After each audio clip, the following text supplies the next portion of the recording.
السلام عليكم شباب، رجعت لكم تاني معكم اليوم عماد الدين فيديو جديد. اول شيء عارف اني طولت جدا لي تقريبا حوالي سنة ولا سنة ونص من اليوتيوب. انا جدا اسف، ولكن اليوم رجعت لكم تاني معي صديقي العزيز behind the scenes مازن ارسو. What's good مازن؟ What's good. قاعد في الكاميرا حاليا، راح يكون معي هنا بالكرسي، هنا الكرسي هذا.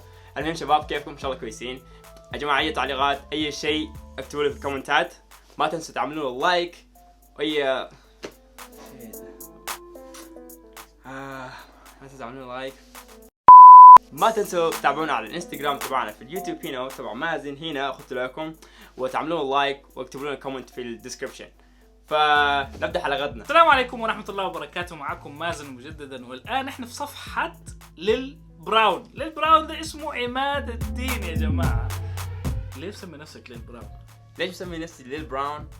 انا اصلا مسمي نفسي كريس براون. كريس براون. ليه كريس براون؟ لانه لما كنت في المدرسه في الهاي سكول like all my boys used to call me Chris Brown.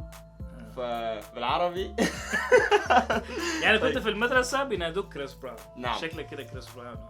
تعرف ترقص يعني ولا؟ لما كنت صغير كنت احب الرقص كثير، فكنت في المدرسه ينادوني دائما يقولوا لي انت تشبه كريس براون كذا. alright، كده عرفنا معلومة جديدة عن كريس براون. الشيخ عماد طبعا من الناس اللي بدت في بريطانيا وبدت تسافر حول العالم، لكن بيعشق تايلاند. ليه تمشي تايلاند يا عماد؟ تايلاند لانه لما انا اول مره مشيت تايلاند 2021 كانت هي يعني انا ما كنت اصلا قاصد اروح تايلاند بالضبط، كنت رايح زنزبار. اوكي. وساعتها كوفيد 19، فجاتني الفكره اروح تايلاند، ازور تايلاند. فزرتها، كان مفترض اقعد 5 ايام بس. طلعت مدينه دولة جدا حلوة ويحب الجزر اللي فيها، وانا شخص بحب الجزر شديد، فجدا استمتعت. فقعدت 60 يوم ولا شهرين. واو، فعلا شهرين في تايلاند. الزول ده قاعد في بريطانيا، ممكن يسافر اي دولة اوروبية بكل سهولة، ولكن اختار انه هو يمشي تايلاند. بصراحة انا ما بلومه، انا كنت عايش في ماليزيا 5 سنوات وبحب ماليزيا، بحب اجواء الاستوائية دي، وبحب كمان الجزر والدنيا الظريفة.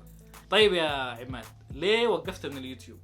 اوكي، هذا سؤال كبير، وانا حتى انا قاعد اسال حالي ليش وقفت من اليوتيوب. اليوتيوب مما بديت كنت متحفز جدا بفيديوهاتكم القديمه اللي قاعد اسويها في السودان وبرا السودان بيوتيوبر كبير اسمه احمد ياسر. فكنت مره متحمس لليوتيوب، وبديت السنه الاولى كنت قاعد اسافر لحالي، اوكرانيا، دبي، الحبشه، مصر. بس جات فتره وجاني احباط او اكتئاب، لانه كان ما في ردة فعل في اليوتيوب ساعتها. ايوه. وزي ما شباب بسبب ردة الفعل ضروري تشتركوا في القناة وتدعمونا في الكومنتات وتخشوا الانستغرام مازن ضروري. معليش مركت على الموضوع.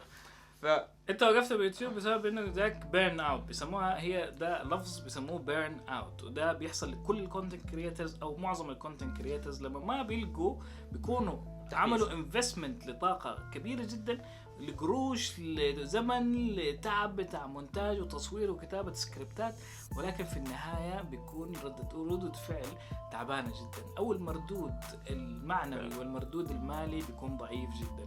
وبصراحة نحن في العالم العربي عندنا المشكلة دي، نحن ما بنقدر ندخل قروش كويسة.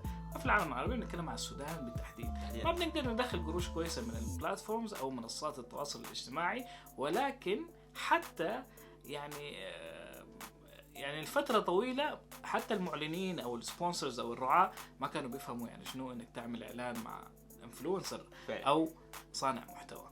ولكن الآن الفترة دي اتغيرت، فأنا بقول لك أرجع أعمل يوتيوب.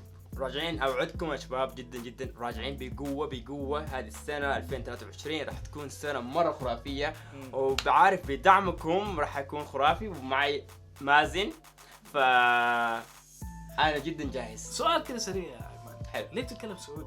والله حتى أنا ما أعرف، لأنه جيت هنا أول مرة في بريطانيا لهجتي تلخبط. في ناس كتير قاعد تكتب لي كومنتات أنت ما سوداني، أنت عارفية وأنت مواليد السعودية، أنت وين؟ المشكلة لأنه أنا من جيت هنا صحباني كلهم سعوديين السنوات الأولى اللي هي 3 سنين الأولى.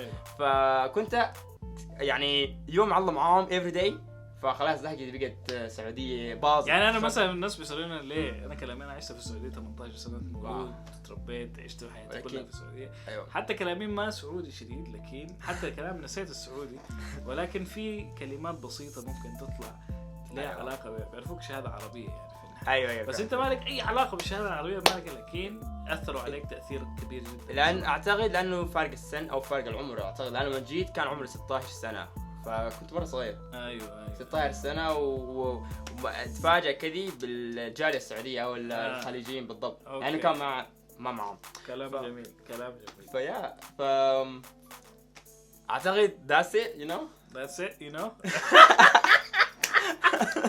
طيب سؤال تاني. طيب يا جماعه نحن شنو متوقعين من عماد انه هو يعمل؟ عايزينه يعمل شنو كمان في اليوتيوب؟ او زي ما بقول دائما انه الصيغه اللي احنا قاعدين فيها دي قدمت جديد ضروري. الان نحن في عالم الفيرتيكال، عالم الفيديوهات القصيره والفيديوهات الطوليه. لما نعمل فيديو زي ده من الصعب جدا ان احنا نعمل فيوز، ولكن هنحاول ننزله في منصات مختلفه ونشوف اذا هتشوفوا الفيديو ده ولا لا. وبعدين ما تنسوا اهم شيء انكم تكتبوا لنا في الكومنتات ايش اي انواع من الفيديوهات عاوزينها، وكم how long is the video. الله خلاص كم مدة الفيديو اكتبوا لنا تحت. وعاوزين نمشي اي دولة في العيد. هل تعتقد انه السبسكرايبرز اللي عندك لسه متابعينك اصلا او مذكرينك؟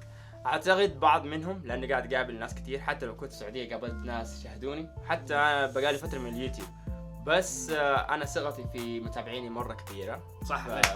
عندك حلوة مليون متابع. حلوة دي حلوة 2 مليون متابع ولا شنو؟ انا جدا بثق في متابعيني وقاعد اقابلهم دائما. ولكن راح اشوفكم في الكومنتات اهم شيء، وانشروا الفيديو لو عجبكم.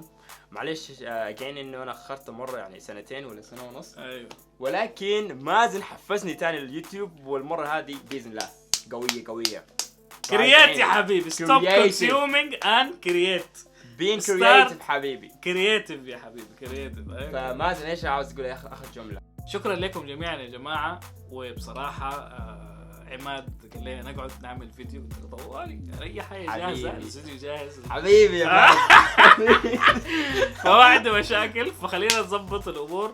and good luck يا حبيبي. حبك والله. good luck حبك بالله يا مازن. good luck يا مان. انا عم صورة مصغرة.